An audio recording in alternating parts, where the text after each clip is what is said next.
జింక బద్ధకం. ఒక అడవిలో కొలను వద్ద కుందేలు, జింక కలిసిమెలిసి ఉండేవి. అందులో కుందేలు చాలా చురుకైనదని, జింకకు మాత్రం బద్ధకం ఎక్కువని జంతువులు అంటుండేవి. కానీ జింక మాత్రం ఆ మాటకు ఒప్పుకునేది కాదు. ఏం కాదు, నేను కూడా చాలా చురుకైన దాన్ని అని గొప్పలు పోయేది. ఒకరోజు ఇదే మాట పైన జంతువుల మధ్య వాదన వచ్చింది.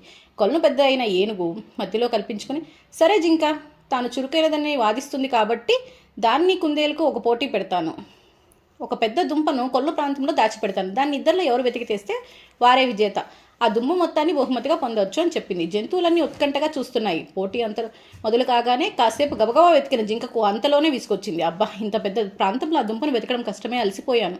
ముందు విశ్రాంతి తీసుకుంటా అని ఓ చెట్టు వద్ద కూర్చుండిపోయింది. కుందేలు మాత్రం ప్రతి చెట్టును, తుప్పను, బండను వెతికి దుంపను సాధించేసింది. తీరా చూస్తే ఆ దుంప జింక కూర్చున్న చెట్టు త్వరలోనే ఉంది. జంతువులన్నీ విజేతైన కుందేలు ఉత్సాహాన్ని, చురుకుదనాన్ని మెచ్చుకున్నాయి. అయ్యో, పక్కనే ఉన్న బద్ధకంతో చూడకపోయానే అని బాధపడి జింక అప్పటి నుంచి తన పద్ధతి మార్చుకుంది.